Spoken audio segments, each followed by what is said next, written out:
Welcome back to the Fast Performance Baseball Podcast. I'm your host, Cole Thomas, with my co-host, Connor Reynolds. Connor. How was the week this week? Dude, had a really good week. Yeah? Had a really good week. So we're going through, and for us, December is going to be, for the hitting side, just strictly bat speed programs. Nice. So we're going through, and it's something a little bit that I can get into here in a little bit about our process and our program that we're doing and stuff like that. But going through December, bat speed. And so it's one of those where, like, it's pretty difficult to go through and just, like, strictly, like, focus on the bat speed, because you're going to get some mishits. You're going to get, like, when your focus is on trying to go as fast as you can, it's like when you're on the bump, and if you're trying to do, like, a pull down or, you know, max it out, you're not going to be able to hit, like, a perfect spot every time. Now, Right. It's going to be possible, right? But it's not going to be, like, every single time. And on the hitting side, it's such a – the thing with, like, pitching, I feel like, is you could throw, like, the nastiest pitch in the world and it be a ball, but maybe that hitter swung. You know what I mean? Like, that was a successful pitch. When it comes to hitting, like, you don't really want to miss. Like, if you miss hitting, that's ideally the goal. Exactly. And so, like, it can be really difficult sometimes. You can get a little bit lost on the sauce of, like, not being able to get that, like, I guess, reward or that, like, that dopamine of, oh, that was a good one. You know what I'm saying? Because, like, the perspective that we have is when it comes to bat speed, that's all that we're caring about. And when we're going through, I don't have blast motions on the axe bats. So essentially we'll do a warm-up session to begin with blast. Then we'll do the entire bat speed program. Dudes are gassed at the end of it. Gassed. But then we'll retest. And every single time, my guys get better. Nice. Every single time. And so this week, we had a shit ton of PRs. I'm going to start going through. Every week, I'm just going to highlight all my guys that got PRs and stuff like that. The shout-out minute. Oh, yeah. A little shout-out minute. So, first, we are going to start off with Mr. Brooks. Brooks got a PR with rotational acceleration. Congratulations, he went from Brooks. 22.3 to 25.8. Next one, Aiden. Aiden got a PR, and this one he broke and has been sitting on it for 2 months. He got a distance PR. He went from 208 to 240. Oh, damn. Yeah, shout out Aiden. And then we had another one, Jaden. This morning came in, 2 PRs for him. He had a rotational acceleration from 10.7 to 11, and then a bat speed from 57.3 to 59.2. Nice. Kiel got a bat speed PR of 71 point, or he went from 71.3 to 72.7. Good. And then my homeboy Fabian went from exit velo of 65.7 to 67.5. And then rounding it out, Christian got a PR of rotational acceleration from 9.2 to 10.8. Very good. And like I said, like, none of them realized that they got a PR until we sat down and did our takeaways. Until we, like, sit down and do our notes. And I have all of my guys, they pull up the blast motion themselves. I want them to start getting used to where it's like their career versus me telling them this is what you did. I want you to kind of like recap for me, right? And so it's so funny. Every single time they'll pull it up. And again, deadbeat tired. Right. And they're thinking that they were super tired, and they're thinking that because I'm so tired, I'm not able to produce. So are you now letting your guys, they go look into the blast motion by themselves and you don't? Yep. So they all have their own accounts. Okay. And so with that account, they'll have on their phone the app. And so on the app, they can pull up and they can look up every single session and all their numbers, their averages, their maxes and stuff like that. And so it's so funny, dude, because every time all right, time to pull my blast, and they'll pull it up and they'll go, oh, damn. Wait, that's a PR. Wait, word? And every single time I'll look at them, and because of how it's set up, I can see the blast TV where unless they look back at it, they can't. So I know every single time that when they do, and I'm sitting there and I go, I know. Kiel, you just can't say it. Today, Kiel goes, why didn't you tell me? Like, well, like the fact that you didn't even realize because you're so tired that the movement that we're doing is what we're aiming for, right? Right. And so, like, I don't know, dude, it's an absolute blast. I love it. Shout out to my guys that got PRs this week. Shout out to the boys. What about you, my guy? How you been? I'm a little ticked off right now. Oh? This week. I'm not mad about anything. I'm just annoyed. Have you been talking to your athletes lately about guys getting ready to do tryouts for summer ball teams? Yes, unfortunately. You know what I say? I'm like, why are we trying out in the last weeks of November, early weeks of December. Haven't even tried out for the high school spring program. Right. And I sit there, and I mean, everyone's, you know, advertising for their teams to come out. Like, oh, here's this tryout for this team. Here's the tryout for this team. Blah, blah, blah, blah, blah. And I sit there, I'm like, okay, well, the season was shut down 3-4 weeks ago. Some guys, for whatever reason, have still ended up into the last week of November. I'm like, these guys just shut down their seasons. They just played the entire spring. They played the entire summer and the entire fall. They just finally now have a break. They go 2 to 3 weeks after the season ends. They're like, all right, guys, we had tryouts again. I know you probably haven't done jack shit. Now I want you to go throw a 25-pitch bullpen so we can place you on our summer ball teams that won't be playing games we won't be playing for another 6 months. And we just expect these kids to just be able to perform at the highest possible level they can. Yep. I don't get it. And I feel like that's one of those things where we've talked about, I don't know how many times at this point, of guys getting injured doing stupid things, like playing too many games, pitching too many innings, getting abused in that way, and then trying out for summer ball teams 2 to 3 weeks after you shut down your entire playing season.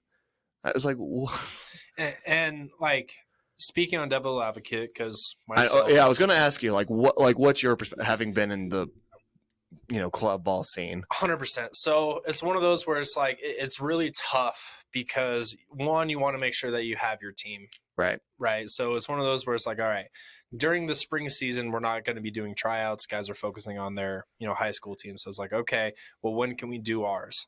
In the past, I've actually taken my summer team where in January we went down to Florida, did like a little preseason kind of like tournament, kind of get the guys rocking and rolling, stuff like that. And so for us, we had to make sure that if we're starting in January, because we went out, it was like a 3-day, 2-day trip or something like that. If we're going out first, second week of January, then that means we need like a week minimal, hopefully 3 weeks of practice. So that means that by December we need to have a roster. I generally like to try and give guys like a month to kind of pick their options and stuff. I always have had issues with coaches that set deadlines and stuff like that, especially when it's before January. Like, why are you setting a deadline for a summer team saying like, hey, you have to make this $3,000 to $6,000 $7,000 commitment? You need to make it within 1 week before you even go and look at your other options. Right. To me, that's ridiculous. So when working backwards, then that means that we need to be running tryouts through October, stuff like that. Now, again, working backwards, I tried to run all of my tryouts at that time during October. In my eyes, that's when guys are going through. They just got done. Yeah, maybe they've just finished their fall seasons, or they've just finished whatever, right? Or even that, like maybe they're still in the midst of it. Like it's winding down, but they're still in the midst of it. So I get. Well, it's what I understand. Like, why don't we do it like near the end of the fall, or like at the end of the fall, not 2 weeks after it ends, 2 or 3 weeks after it ends when everyone's been down? Or what if we just did like the weekend or two before the spring even starts? Mm-hmm. You do it on a Sunday, or you do it 2 or 3 weeks before the spring season starts, when they're actually like in better shape to be competing at that level. So that is me personally as a coach. I would prefer, when looking at just strictly player like ability and where they're at with their bodies, that's ideal. That's perfect. Now, the issue that can come up with that is if every other team goes through and is doing their tryouts November and December, and you're the only team that is thinking of the players in that respect, and then they've already committed. They're already committed. All of the guys are already, and so it's one of those where it's like, I don't. And again, when I ran through stuff, like we didn't do tryouts past November, really. Like It was like, hey, I know my team in November, so that way, we would start doing like we would do like little things where it's just like be machine practices or stuff like that during Sundays, so that way guys can get in. My goal was I wanted every single player to be ready to rock and roll by like mid-January, so that way when they go to their high school, winter workouts and stuff, it's like, who is that? Okay, like, hey, like how are you doing so well right now? Oh, my summer team, we've been doing blah, blah, blah. Well, who's your summer team? Like, and then that's how I was trying to like build connections. So like that was my main goal with guys and stuff like that. And so for me, we would never really do anything past November. In my eyes, that's where it either A needs to come down to the consumer. So the parents putting their foot down and saying, we are not going to do this.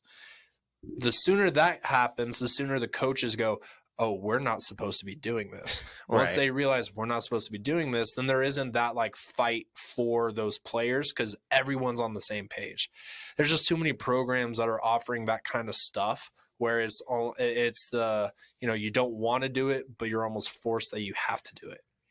Yeah, I see, and I think I agree with you that there needs to be a parent and an athlete's decision to make, and then the culture will change.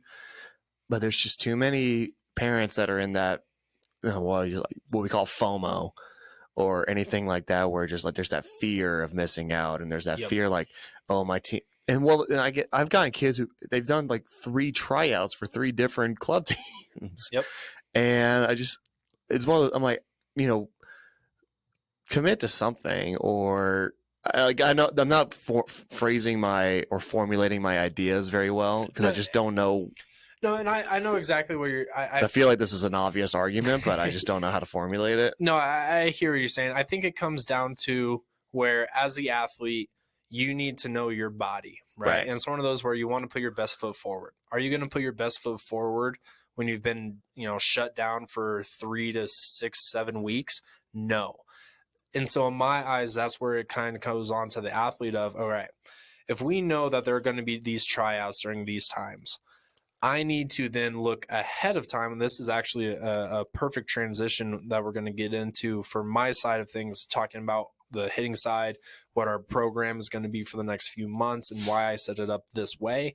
It's one of those where it's like, all right, if I have a tryout in a month, am I going to wait a month of doing nothing, or am I going to start getting ready now? I just don't feel like there's enough forethought sometimes when it comes to that. And so then you have athletes going out and doing it. And again, are the coaches that are hosting these tryouts telling these players, like, hey, you're going to be trying out for me in a month. Make sure you start working now. They don't do that. They're not thinking that. One, it's not their player yet. So they don't really have skin in the game with it. And then 2, it's one of those where, like I said, it's that devil's side of it where it's like, you don't want to, but you have to. And I do think it's an issue. I do agree. And that's why I've put out blogs about where I stand and what if I was running a travel program. This is how I would do it. I've put out this is what our season looks like. This for summer. This is what our season would look like for fall. This is when our tryout period would be. Like I've put all of that out. But then again, how many parents do we still have right now thinking that the only way for their player to go to college is if they play on these travel teams and play in these tournaments, and which is not the case. Like you have guys that have not played in travel yet, still gotten college offers. I've had guys that have not played on travel, gotten offers. I have guys that have not played on their high school teams, gotten offers. You've had guys not play on their high school teams and gotten offer. Like there's so many different routes to get there, but it's one of those where I don't think there's enough knowledge out there and trust to where it's like, if this is your kid, you're going to do anything and everything, which is why we see 6, 7, 8U tournaments being held called like all state games and shit like that. Right. Like, I think that's where that issue kind of lies. And there's not really an answer, I don't think, for it. It's unfortunate. It sucks. It's one of those where you can tell a lot about the program that you're trying out for just based on how they look at those things. Right. I think I liked your little piece there where you talked about it's not about the summer team or the fall ball team you play for that's going to get you a scholarship or whatever. I was looking at PBR's rankings for I think they're the sophomore class this year, and I think there's 2 or 3 kids that have already committed. One's going to be, I think he's the number 3 player in the state in his class. Number 1 shortstop. He's committed to BYU. And I'm looking at him. He plays for one of the top teams at a specific big box facility in town. And do you think he's committed to BYU because he plays for that team? No, the kid's 6'2", 180. Like the kid, As a and sophomore. as a sophomore in high school. And don't get me wrong, like some kids still have room to grow when they're maybe hit their growth spurts, they're late bloomers and things like that. And it goes for it's the same thing for all those kids. Like I could look back at like Tommy Stewart. He's going to be Jason's number one guy at Mullen this coming spring. Or one of them, probably going to be the number one guy. He's already committed to Virginia. He's a big kid. He's wide. He's a little scrawny, but he's tall. He's got some weight on him. He throws like fucking 80. I think he tops out 89. I could be wrong. Text Jason about that, but it's those things like if you want to get a college scholarship or you want to get picked up by a pro ball team or you want to do this and that, is you need to be performing at that level. You need to be willing for someone to give you a chance because you can compete at that level. Doesn't matter. Like you can look at all those kids on the PPR rankings and they play for that team, they play for this team, blah blah blah blah blah blah. Like the team doesn't matter. It's that kid is good. Because how many kids are on those teams that aren't committed to BYU, aren't committed to Virginia, aren't committed to Arizona State or Oregon State? There's all those kids on all those teams, but there's the one or two that are the big boys, and then everyone just decides, oh, that kid plays on that team, so I have to go play on that team. And it's one of those weird dichotomies where there's no context or there's no people don't see the forest through the trees. Like you have to be good to get those things. You can play on whatever team you want. As long as you're good, you're going to get those looks or you're going to get those offers. All right. The team doesn't matter. It's you as the player that matter. 100%. And I think that's where there's so much where it's like you said, and we've talked about it in the past where I think it's the water cooler talk, right? It's one of those where you want to be on the premier team. Now, do you talk about how your kid's one of the better on that team? No, you just you're on the premier team and you get to brag to, and then one of those things where the earlier you commit to one of those premier teams, the longer you can talk about being on one of those premier teams without having to showcase anything. Right. You know what I'm saying? So if they're going through and you got tryouts in November, it's not showtime until May or June. So you have 7 months of just saying, well, I'm on this team. I'm on this team. I'm on this team. You haven't shown anything for it. There's only 9 that can play. There's probably going to be 15 to 18 kids on that roster. 2 to 3 of those kids aren't going to be actually, they're there as a motivational speaker rather than anything else. So is it worth being able to just say I'm the premier guy on that team, or are you at a program that's actually going to be able to develop you, get you to a point where you are able to commit to one of those places? That's what I think I see all the time with some of these kids in the new generation. And once again, I don't want to be that guy who sits there and yelling just at the clouds. Yelling at the clouds, get off my lawn, kid. But it's everyone wants to brag about I'm on this team or I'm on that team.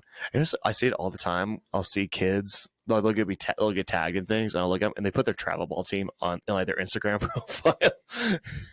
It's so funny to me because I'm like, no one cares what travel ball team you play for. No one cares what summer ball team you play for. The coaches don't give 2 shits about what travel team. They're going to be they'll be lured to specific teams because they know they're going to be most likely going to be guys that'll be interested on those teams. Mm-hmm. All right. But, there are kids who are on those teams who aren't those dudes as well and that don't get the looks and then just sit there and go oh, why am I not getting the looks? And I'm not getting this. I'm not getting that. And it goes back to my original statement. You need to be good to get the things that you want. You need to put in the work to do the things you want. You can't just sign up for this team and all of a sudden now you're Cinderella. There's been you one use your time, you use your fairy godmother. You play for the team, and then all of a sudden oh, this is what the life feels like. There's been one time where a school has offered a program without ever seeing players within that program. Texas, their football, or no, Tennessee's football, if I recall, it was 5 years ago, something like that, offered the entire IMG Academy to go play. Now, IMG, if anyone didn't see, somebody put out recently that IMG, I think over the last 5 years, has the most Division I commits out of any high school in the entire United States. But They it's have also 44. it's also a prep school. That's what it's designed to do. And so like there's the difference of that, but like that's the only time I think I've ever seen someone get an offer just strictly because of the team that they play on. I would put in a caveat on that as an Alabama fan who has closely and whose father has a lot of friends who are Tennessee fans, I would not put any metric on what the Tennessee coaching staff was doing 5 years ago because it was not very good. Go look at their record from 5 years ago and you'll see those guys should not have been trusted. So, yeah, I mean, wrapping up this is just, I feel the industry as a whole, as much as I don't like the industry, is like there's so many things we could do better that benefits the kids as opposed to ourselves. And I find it in summation, I find it lazy for these travel ball teams to be like, oh, let's just do it now because this is the most convenient time. Without regard for the kids' health, where they are in their health and their conditioning. Are they able to throw 20, 25 pitches in a bullpen? Are they able to swing as hard as they can and get as many barrels as they can to show off their skills at the best level, right? It's too much. I need to go try out. Hopefully I make this team. If I don't, I'll just go try for that team. Where this other team has like 20 different teams, so at least I'll make one of them. Yep. All right. If you want to be on those top teams, you need to be able to put your best foot forward. But I feel as the industry is, we're not putting it in a time frame or in a time of year where that best foot forward is going to be available. 100%.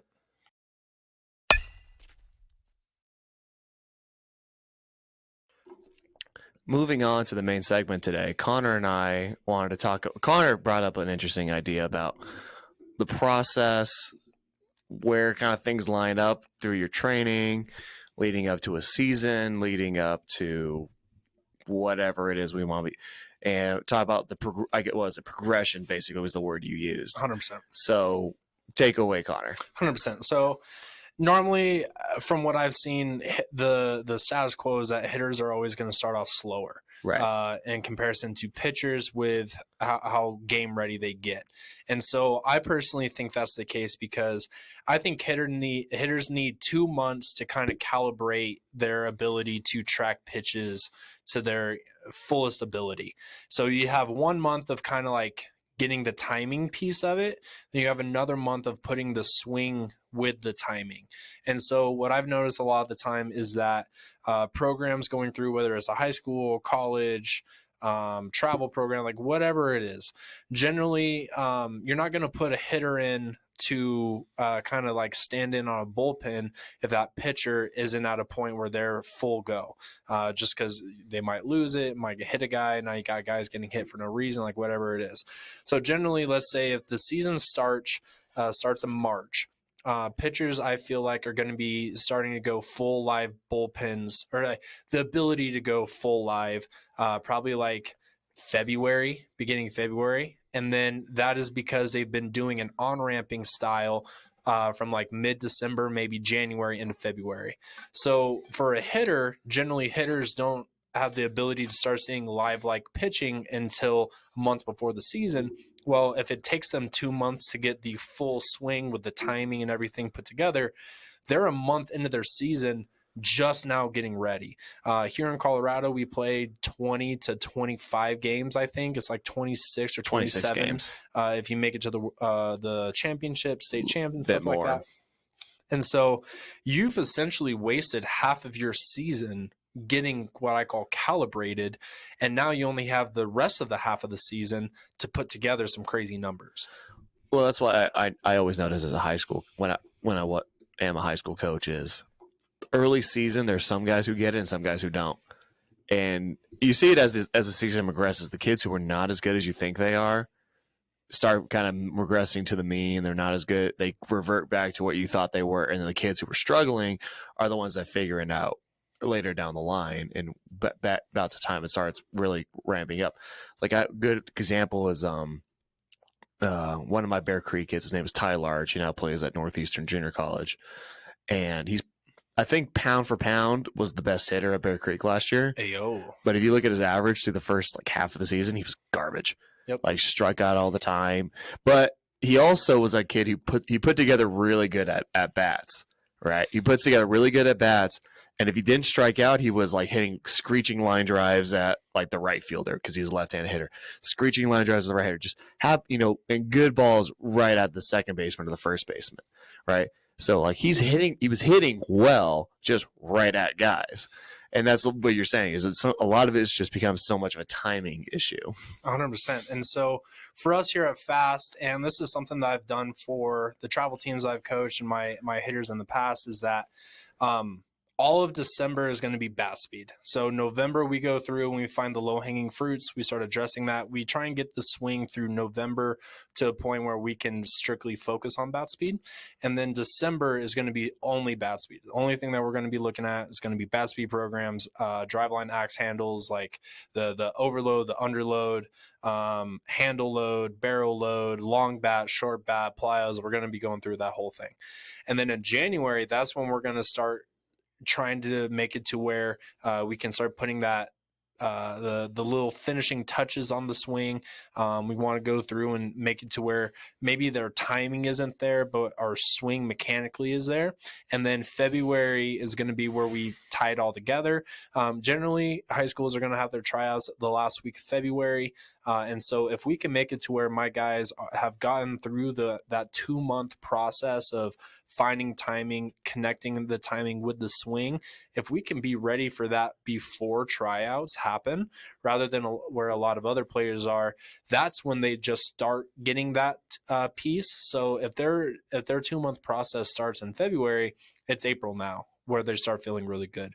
Whereas if we can start doing that in January, it's February when we start feeling really good, right around tryouts. And so my big thing is I want my guys to be able to put their best foot forward, especially during the tryout process. I've found myself working with not necessarily, and I've got some, guys that are up there, but I really like working with the guys that don't get the first glance or aren't like when they're in the box. You know what I'm saying? Like, you don't look at them and go immediately like, that's the fucking dude. Like, that's who I want. Because honestly, those guys, they've been that guy for a long time. It's the guys that are just now starting to kind of figure out their bodies as, sophomores, juniors. Maybe it's guys that weren't taking it as serious because they didn't think that they needed to. Like, those are the guys that I love working with because they're the ones that, it's the idea of driveline, right? So driveline really was able to start getting picked up when they started working with guys that where their careers were like over, right? It's one of those where if your career's not in jeopardy, you're not going to try something different. You know what I'm saying? It's when your back's against the wall. That's when you're like, fuck, like I'm willing to do anything. And we do a lot of weird stuff here. We do a lot of weird stuff here. And so I really like working with those guys. But what that means is I got to have guys that are savages in the box, not just because they look that way, but because they're able to play that way. And if I have a guy that doesn't look like he deserves to be in the box, and that timing piece of the swing isn't there yet, during tryouts, they're an automatic write-off. Mm-hmm. But if it's like guy steps in the box, coach is like, oh, like who's the, and all of a sudden, crack, if it's a wood bat, ping, ping, ping, if it's a Marucci, like that's what I'm hoping for. You know what I'm saying? And so we don't always have the luxury of being able to be just a top pick right away. Like I said, I do have guys that are able to be that way. Now, does that mean that we don't work on them the same process? No, I guess the same thing. By February, all of my guys are going to be locked, loaded, ready to go for tryouts. And that's kind of like the little different piece that we're going to be doing here at Fast that I'm really excited for. I like the working with the guys who are scrappy or working with the guys who maybe don't look the part, right? Because it's like what we talked about earlier in the first segment is what's better, looking like you belong or playing like you belong? Yes, sir. Like you could be like how many let's just say like how many minor league guys get cut that look the part all the time?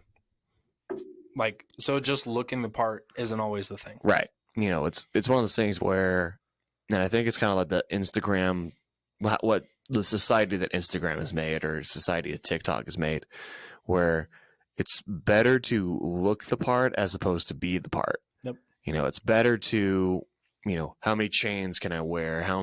All the cool gear, how like I'm covered head to toe in Evo Shield shit, or I got the side face mask for no reason whatsoever.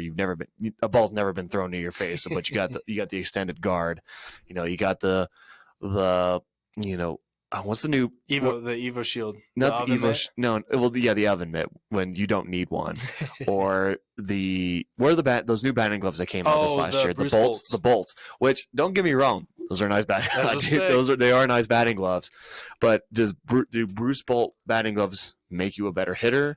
Does all the Evo Shield stuff make you a better hitter? On MLB The Show, those are all plus like 2, 3, 4, 5, and 6 like categories. So obviously it does, right?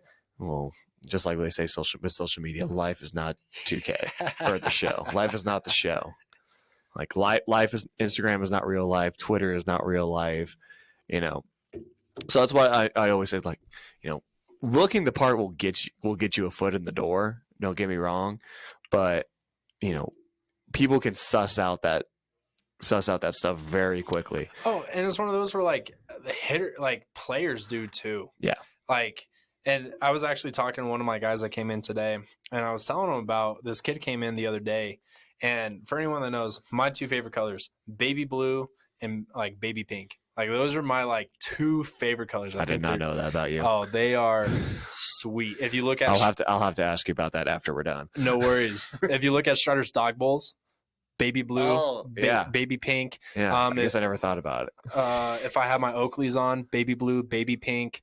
If you look at the facility leaderboard downstairs, baby blue, baby pink, like those are my favorite colors. Okay. So this dude comes in, has a custom goods that is baby blue with pink highlights. Right. Oh, it was sweet, dude. It was sweet. I freaking loved it. But I was telling one of my guys that today, and he goes immediately like, is he good? I was like, well, like, he wasn't bad. Like, dude, swung it decent. He wasn't bad. And he goes, you notice how all the guys that always have the brightest like stuff, the most swag and stuff like that, he goes, yeah, have you ever noticed that they're not very good? And my response is that like it's the same thing with like the guy who drives the big lifted truck, the big dually truck. What can we tell about that guy? And so like, and one of the things it brings me back and reminds me of, I heard a quote years ago of someone saying, why are most Latin players very flashy? Like they always go through, they do the crazy plays, they do this, they do that. And the response was, well, that's how they get noticed. Yes. And it's one of those where like, if everybody has the same ability and all 99% of everybody just did everything routine and everything, and then you have one person that is the same ability but is able to do it flashier, you're going to notice that person just because it is flashier. And so I think that's what some kids think they're doing with some of the extra shit, but it's not one of those that always plays out. Well, you and I played junior college in the exact same conference. We played a lot of the exact same talent and teams, right? You always noticed like the Puerto Rican kids or the Dominican kids that played at like Hutch or Dodge City or all of these places. They're all very good at IO defense. Yep. But then when the actual game defense starts, they start booting balls. They can't throw the ball. They can't throw the ball worth of shit to first base and all that. So then everyone's like, it's like I said, like you can look the part, but it gets very easy to suss out if you're not actually that person. Oh yeah. It was the same thing. It's like, okay, we'll just hit the ball to the second baseman because he can't field shit. Yep. And like, I'm not gonna lie, dude. I'm gonna be starting a. It's like you can look good in the warm up, and you can look good. You get all the gear. You look good in the warm up. Like when push comes to shove and the game starts, you better be that guy who can put that stuff to paper and be that guy that you say you are. Well, and it's one of those where like I said, I'm about to start a little series on this. I got a custom trainer that is the epitome of the conversation that we're having right now. You got a what? A little custom infield trainer. Oh, gotcha. So when that gets here, I'm going to be doing some crazy stuff. But what I'm referring to is that the other day I was going through and I saw this PBR perfect game. Somebody had like a little showcase clip and highlight of this kid going through. It's a slow roller. Dude starts coming through, fields it, goes between the legs. Okay. Now, I'm a kind of person, I like flashy, but it has to be flashy that makes sense in my mind. So Well, this kid, it's got to be productive. exactly, right? And so this kid goes through, fields, transfers between the legs, looks clean, takes 2 steps to throw versus the ability to do Just jump one and throw, go, yeah. right? And so it's one of those where it's like, I'm glad you're flashy, dog, but that ain't gonna play. Like that is, and here's the thing: I've seen guys do that in game. I've done it in game. I've seen guys do crazy bare hands in game. And it's one of those where it's like, I've also seen guys do crazy bare hands in IO. But the difference is when they do an IO, it's a field, step, throw. Ooh, that was a good throw. Oh, man, I would have gotten that guy out. Like, no, you took 4 steps to make that throw. But then I've also seen guys be able to do that in game. And it's one of those where it's like, it's really easy to tell. And that's why I was mentioning earlier, like the players are able to see, like I was a flashy. Like I remember I rocked the Brandon Phillips Wilson when he first came out. It was the first ever gunmetal gray. So it was gunmetal gray, red, yellow highlights everywhere, shit like that. She was flashy. I loved it. I loved every second of it. But then I also remember like putting in the work to make it to where I could back that stuff up. You know what I'm saying? Where it's like, oh, this kid's got the flashy glove. I wore the Evo shield. I had the custom Oakleys. Like, it's one of those where it's like they would see me and it's like, oh, what is this kid? But then I was able to make that play. Or same thing with the other dudes. Like, if they had the double Evo shields and all this, you see them at showcase and tryouts, and you see it and you're like, oh, that shit's sick. But like, can you back it up? And there are times where dudes can back it up and you're like, you've earned the right to wear some crazy shit. But then you also have guys where you're like, do your parents just have a lot of money and you got everything on your Christmas wish list and you've never trained? Like, because it's one of those where like, just because it's flashy doesn't mean it's going to work. Just because it worked doesn't mean it's flashy. But there is a possibility of having both. But how common is it to have both? It's pretty tough. Let me ask you this. I've got a COD reference for it too. Go. Oh yeah. So what you just mentioned there, like you wear the flash and you're productive, right? So you earn the right to wear the flashy shit. Yep. How many guys that are productive wear the flashy shit? I would say who are the most productive guys it's that wear? getting a little bit more common, but it's still one of those where like I remember this dude Carl Stajajar. Do you ever hear Carl Stajajar? He played at Rocky Mountain, went to New Mexico, got drafted. I remember the name, but no, I didn't know him. Dude just went straight either A, no batting gloves, or B, before it was cool, wore Gardner gloves. The Gardner glove. Yes, I love the Gardner glove. And it's one of those where like you see him and you're like, he wasn't flashy, like didn't have a crazy stance, didn't wear any extra shit, but the dude mashed, and you're just like, oh shit. We'll think about that. Like, there's another kid that I played against before. He played on a summer ball team after I finished playing when I was in college. His name's Ryan Sullivan. Played at Gonzaga, and I don't know what he's doing now. But it was the same thing. Like, he played for my last year at the MHCBL. He played for the Generals, I want to say. It's the same thing. He wore the gardening gloves. Like, did you go buy at Home Depot? Yep. Right. But that kid rakes. Like, I've never seen it. They're fun. Like, I mean, we got Grant now, one of our pro guys, but I'm like, he was a kid that, like, that ball came off the bat different, right?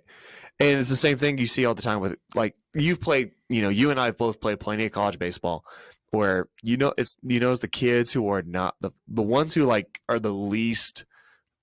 They let their game play. Exactly. The game speaks for them rather than their merch and their swag. But, like, what was, like, always your first impression when you saw a kid wearing like workers gloves or cattleman gloves? You're just like, okay, who the fuck is this guy? Yep. And then he just rakes. It's like, because he doesn't need the expensive batting gloves. He just goes, I just went to Home Depot, or I went to Tractor Supply Co. and I bought the gloves that were like $20. I wore golf gloves.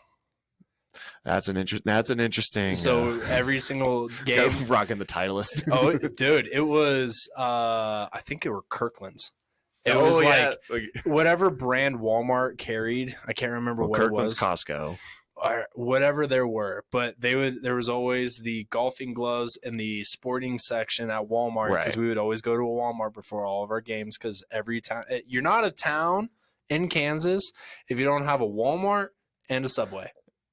Those are like the two things before you get a post office. Oh, and a Taco Bueno. Yes, dude. And so, like, every single time we show up and I get golfing glove, dude, the amount of times I would get people just talking shit like, oh, you have golfing? I'm like, dude, they're thinner, they're lighter, and this was $10. Like, who gives a shit? When this breaks down here in a week or two, guess what? We're going to be back at Walmart, and I'm going to walk back into the sporting section and grab me another one. Because, like, it was one of those where, like, I didn't care what I, like, had. And speaking of, like, batting gloves, I just wanted to be able to perform. Right. Like, and golfing glove, I felt like I had better grip. It was lighter. In my head, I felt like I was able to be better. The flashiest, what was the flashiest you ever got? So the flashiest I ever got. Oh, dude, that's bad. All right, so it shows you like the differences in our personalities a little bit. So the flashiest I ever got was the summer after my senior year of high school, and I played for this team called the Bandits. We were black and red. So if I was out in the field, I wore a red arm sleeve. And if I was pitching, I wore a black arm sleeve. Whoa. That's like revolutionary. That's the flashiest I ever got. Dude, so I went through, I had Wilson Dat Dude, it was called the Dat Dude. So I had the Brandon Phillips glove. I would get a player on our team, his dad would make bats. Yeah. And so we could get any custom colors that we wanted. So like I would go through, I had like a bright pink bat. I had a baby blue bat. I had like a burnt orange bat. Like it was always like a loud bat. I would always try and make sure that I had the New Balance 4040s was the first. Now they're at the 4040 V like 8s or some shit like that. Like, but I remember when they first had the 4040s. So I always had like the dope cleats. Like that was like for me. I always wanted to.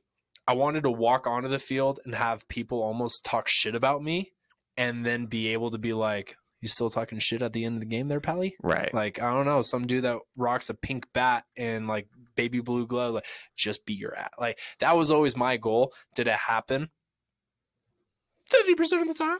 And now the other time, oh dude, they would just talk shit and they had the right. Like I understood, but I was a very like all of our IOs, slow rollers, only bare hands. I was generally like the only shortstop when we would go through IOs. So I would make sure like everything was like, if it was a throw down from the catcher, catch, tag between the leg, throw over, like, dude, I was a douche. I'll say like, I know it. I was a douche. Yeah, but you could back it up though. That's the difference. To a point. Then I got to college and I got humbled pretty fucking quick. Right. But there's a difference between being, and I don't advocate for this, but like there's a difference between being a dickhead and being good, and being a dickhead and not being good. Yep. So like I think about this now because you read all the art. Russell Wilson's a great example. Perfect example. Well, so I was thinking about the World Cup because as it's going on right now, as we're speaking right now, and it's one of those. There's two different styles. Like there's the two best in the world, Cristiano Ronaldo and Leo Messi. Ronaldo is, he's played for God knows how many teams at this point. He's always might go to Saudi Arabia. He's going to go to Saudi Arabia for a $200 million contract for 3 years, bro. That's wild. Good for him. I mean, if you got that kind of, you can go to Saudi Arabia for that kind of money. And you got to pay off all those lawyers. Boy, he makes those live golfers look like angels now. but like Cristiano Ronaldo, he's got however many millions of followers on Instagram. He's got he wears all the best clothes. He wears all the best gear. He drives the best cars. Whatever you want to say about his personal life, he does that stuff. Whereas Leo Messi is like, you ever watch seen videos of him or just watch how he acts? He's just chill. Simple. He's just like I love playing soccer. That's what I do. Football. I play football. I think Messi played for his teams when he was in Argentina, and he goes to Barcelona. It was there forever. Yeah. And then finally Barcelona could no longer afford him because he's just too good. Yeah. They're like, all right, let's send him to PSG. And so it's like it's the second team he's really played for on the international stage. And he's just like the low key, and I think everybody would say that Messi's better than Ronaldo just purely on stats. But that guy is not flashy. He's very to himself, very low key. If he was, he's like that guy. Like if he wasn't the best soccer player in the world, or even he's like no one would notice him in a crowd, and he's just very low key. And that's always like the style I like, is that I can be very, very good, and I can be very humble because I'm just like, I just get to play a game, you know. And like there's too many people like just want to be like The Rock, and they want to make like Attitude Era Rock, where they just want to be a character. And that's what the whole point of WWE is not what baseball is. I want to be a character. I want to put on a performance that's beyond the actual game and the stuff that's going to get me money one day. No one's going to give you money for how many times you can readjust your batting gloves and spit into your mouth, or all the chains you wear. And like, no one's going to pay you for that. No. People are going to pay you because you give them the opportunity to win. Looking flashy doesn't win games. Right. And I feel like that's just something like if you want to do it and you're good, go for it. I don't really. But understand, and this is back to that Ronaldo or not Ronaldo, Russell Wilson, and I'll tie it into. I'll bring up my video game comparison here. Go for it. Go for your. Yeah. It's one of those where like the people in the building with Seattle during Russell's bullshit, like, they knew what was going on. They didn't like it, but it's one of those where it's like, we're winning. Like, who gives a shit? Guess what? Russell's doing the same bullshit. They ain't winning. Well, it's the same. You can go to the prime example, right? Is like Patrick Mahomes. Like Patrick Mahomes or like Josh Allen, like low key dudes. Like, I mean, you see Mahomes in commercials because he's the best quarterback in the game now. You know, he's in the State Farm commercials, and that's about it. You know, but he's like, you don't see him anywhere else. You don't see him like in the paparazzi stuff. Like, oh, Patrick Mahomes doing this, Patrick Mahomes doing that. Who's the exact opposite of that? Baker Mayfield. Baker, and I love Baker because my mom's an OU fan, and I love Baker, all the stuff he did when he was at OU. Like, but he's not a good NFL quarterback. But what like last 2 years, like all you ever saw watching a football game was Baker Mayfield. On State Farm, on whatever he was, like he was always on there. But now you like Mahomes is the dude. You never see him really. He's not a lot of commercials. He's a low key dude. You know, I mean, even like when he's in those commercials, he's not really the star of those commercials. It's Jake from State Farm is like kind of the real star of the whole thing. He's just kind of there as a bit character, just like, oh, here's Patrick Mahomes. We're paying him a shit ton of money to be in this. He likes ketchup, but he's not really doing anything. So it's one of those like, you know, would you rather be the best quarterback in the game or the best baseball player? I guess you have to say, because this is a baseball podcast, and be pretty low key about it, or would you rather be the flashy dude who, you know, kind of burns once people realize you're not that good, you get pushed down the barrel very low or pretty quickly. So my gaming reference, and this is going to be for all the people that are playing the new MW2, which is not me, with COD. They just released a skin recently that I am, and here's where I've matured and grown up. It is a bright like pink, like avatar. Like, so the person, when you see them walking around on a game where you're trying to be like quiet, like obviously you don't want to stick out like a sore thumb because it's, you know, you're gonna die. It's a bright pink like avatar. And I was playing last night, and we're going through, and one guy has this bright pink avatar, and dude just sucks. He's going over. It's one of those where it's like everyone's in there talking shit like, oh, maybe if you weren't so bright, you wouldn't be so easy to kill, like blah, blah, blah, all this shit. And it was really easy to jump on this dude and be like, why do you have this flashy thing? Why did you go out and buy this bright colored, like, you know, avatar? That doesn't make sense. 2 games later, I get into a game where a person has the exact same thing on, fucking destroyed. Like, literally cleaned the lobby. We're playing Search and Destroy. Dude had over 18 kills, which for anybody that doesn't play Call of Duty, that is a shit ton. All right. Dude has over 18 kills. Not a single person said a word talking shit about the color of this thing, because it's one of those where it's like the person that's supposed to be this one that sticks out like a sore thumb is destroying everybody. It almost made me respect him more, because it's like, dude, you're balling out and you look like that. Like, oh shit. Now, is that an avatar I would love to fucking have? Yes. Am I good enough to have it? No. So I bought it? No. And that's where that maturity is. If I was like, a few years younger, I would have bought that shit and just sucked. Right. Yeah. It's like one of those things, like, I feel like you have to earn. Yeah. You have to earn the swag. And I feel it's got to be. And you have to earn the right to not get shit talked. Right. Well, we'll go back to your show reference. It's like, you got to have to earn those whatever you buy to purchase the sweet like gear on you have to earn the right on your the show character. You have to earn that. I mean, you could buy it, but is it like satisfying? No. I mean, I don't know. Do you need all the crazy shit just to be equal to the average person, or are you better than average and then all the extra shit is just on top of it? Right. It's one of those things, like, if you're buying the stuff outright with your own money to get the extra perks and all that, it's like, are you really that good at the game, or are you just kind of like fast forwarding to the good parts and because you're just making the game easier? Yep. Right. 100%. Boy, we did not talk about what we thought we were going to talk about, did we? I love podcasts, man. I know. That's what the people come for. That's what the people want.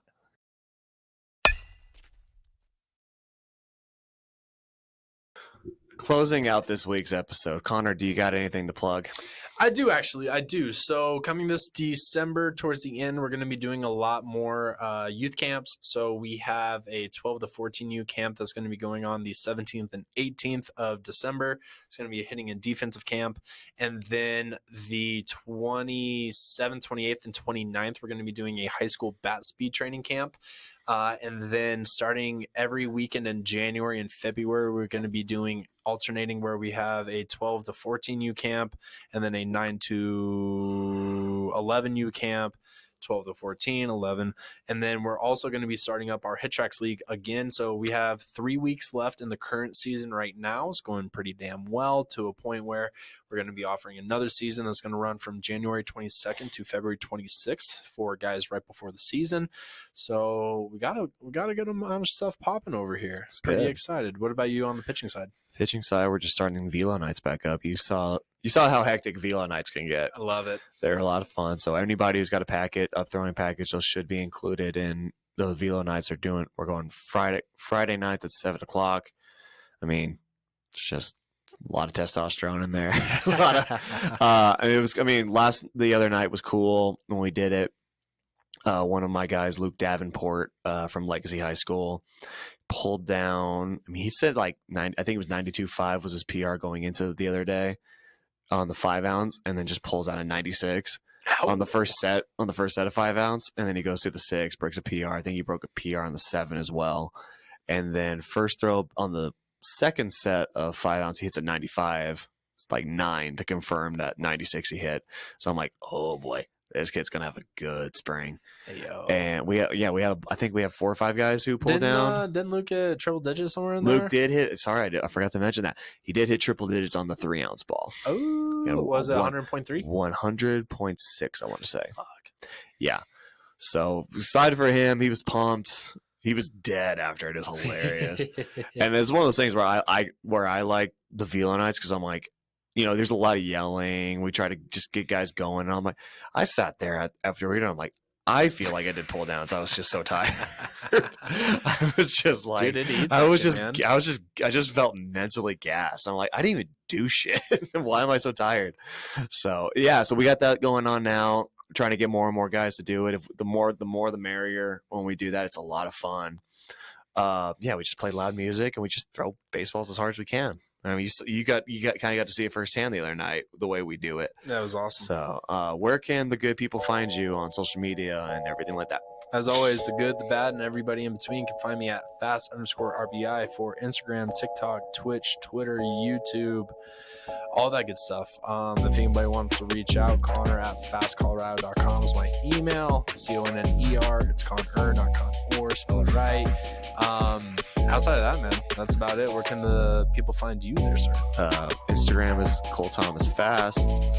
Twitter is CThomas624. You can follow. I guess you can email me at cole@fastcolorado.com. Cole is just COLE. I don't know how else you spell it.